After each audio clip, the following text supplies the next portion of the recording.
आज का हमारा पहला स्ट्रक्चर है गाइस, कोई तुमसे सीखे। कई बार आप हिंदी में ऐसे बोलते हैं बातें बनाना तो कोई तुमसे सीखे, तो ऐसे हिंदी सेंटेंसेस को इंग्लिश में ट्रांसलेट करने के लिए आप जस्ट लर्न फ्रॉम यू का यूज़ करेंगे। कैसे करना है, एग्जाम्पल देखिए। मस्का लगाना तो कोई तुमसे सीखे, तुम मस्का लगाने में माहिर हो। आप इसके लिए इंग्लिश बना सकते हैं, how to butter up is just learn from you, you are an expert in buttering up. How to butter up is just learn from you, you are an expert in buttering up. एक और example देखिए guys, झूठ बोलना तो कोई तुमसे सीखे, तुम हमेशा झूठ बोलते हो। आप बना सकते हैं, how to tell a lie is just learn from you, you always tell a lie. How to tell a lie is just learn from you, you always tell a lie. आज का हमारा अगला स्ट्रक्चर है guys, ये भी कोई पूछने वाली बात है। कई बार आप ऐसे बोलते हैं गाइस, अगर कोई कुछ पूछता है तो आप बोलते हैं ये भी कोई पूछने वाली बात है। तो आप ऐसे हिंदी सेंटेंसेस को इंग्लिश में ट्रांसलेट करने के लिए आप इट गोज़ विदाउट आस्किंग का यूज़ करेंगे। कैसे करना है, एग्जाम्पल देखिए। यह भी पूछने वाली बात है, यह घर तुम्हारा है, तुम कभी भी आ सकते हो यहाँ। तो आप इसके लिए इंग्लिश में बना सकते हैं, it goes without asking this is your house, you can come here any time. It goes without asking, this is your house, you can come here any time. एक और एग्जाम्पल देखिए गाइस, ये भी पूछने वाली बात है, खा लो मैं फिर से बना लूँगा। मान लीजिए कोई पूछ रहा है कि ये मैं खा लूँ और आप ऐसे बोल रहे हैं, तो आप इसे इंग्लिश में बोल सकते हैं, It goes without asking, eat it, I'll cook again. It goes without asking, eat it, I'll cook again. आप इस तरीके से इसे इंग्लिश में बना सकते हैं गाइस। आज का हमारा अगला स्ट्रक्चर है, के बावजूद भी। कई बार आप ऐसे बोलते हैं मेरे मना करने के बावजूद भी तुम वहाँ क्यों गए। तो ऐसे हिंदी सेंटेंसेस को इंग्लिश में ट्रांसलेट करने के लिए आप डिस्पाइट या फिर इन स्पाइट ऑफ का यूज़ करते हैं। कैसे करना है, एग्जाम्पल देखिए। मेहनत करने के बावजूद भी मुझे सफलता क्यों नहीं मिलती है। गाइस आप इसे इंग्लिश में बना सकते हैं, Why don't I get success despite working hard? Why don't I get success despite working hard? आप इस तरीके से इसे सिंपली इंग्लिश में बना सकते हैं। एक और एग्जांपल देखिए, बात ज़्यादा क्लियर होगी। मेरे मना करने के बावजूद भी तुम उससे बात क्यों करते हो।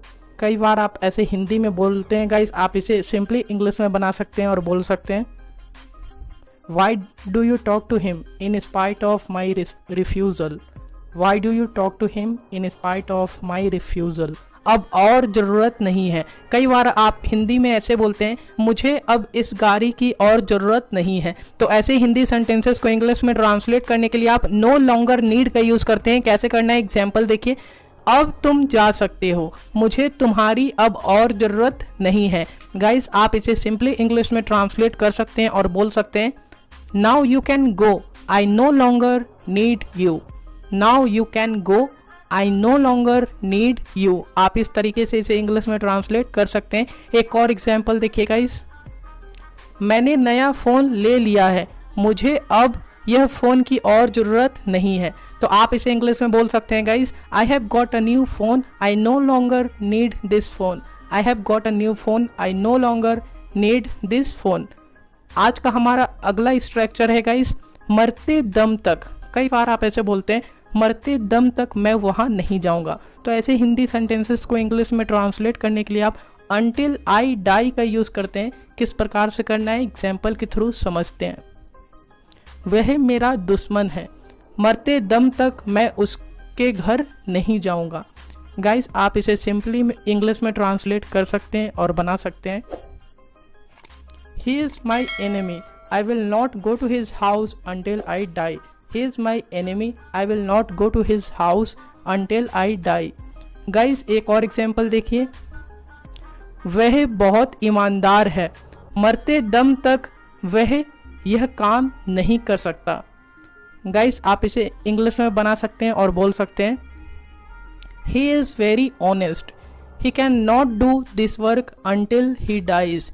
He is very honest, he can not do this work until he dies. आप इस तरीके से इसका यूज़ करते हैं। आज का हमारा अगला स्ट्रक्चर है गाइस, बड़ी खुशी की बात है कि कई बार आप ऐसे बोलते हैं, बड़ी खुशी की बात है कि आपकी शादी हो रही है। तो ऐसे हिंदी सेंटेंसेस को इंग्लिश में ट्रांसलेट करने के लिए आप it's a great matter of happiness that का यूज़ करेंगे। कैसे करना है एग्जाम्पल के थ्रू समझते हैं। बड़ी खुशी की बात है कि आप शादी करने जा रहे हैं, तो इसे आप इंग्लिश में बोल सकते हैं guys, it's a great matter of happiness that you are going to get married. It's a great matter of happiness that you are going to get married. आप इस तरीके से इसका यूज़ करते हैं। एक और एग्जाम्पल देखिए गाइस, बड़ी खुशी की बात है कि आप अपना खुद का बिजनेस शुरू करने वाले हो। गाइस आप इसके लिए इंग्लिश बोल सकते हैं, it's a great matter of happiness that you are going to start your own business. It's a great matter of happiness that you are going to start your own business. आप इस तरीके से इसे English में बोल सकते हैं guys. तो गाइस आज की वीडियो लेक्चर आप लोगों के लिए काफ़ी ज़्यादा यूजफुल रही होगी, तो वीडियो को लाइक शेयर एंड सब्सक्राइब जरूर करिएगा। आप हमें कमेंट बॉक्स में बताएं कि आज की वीडियो लेक्चर आप लोगों को कैसी लगी। सो मिलते हैं अगली वीडियो में एक और नॉलेजेबल वीडियो के साथ। Till then take care and good luck.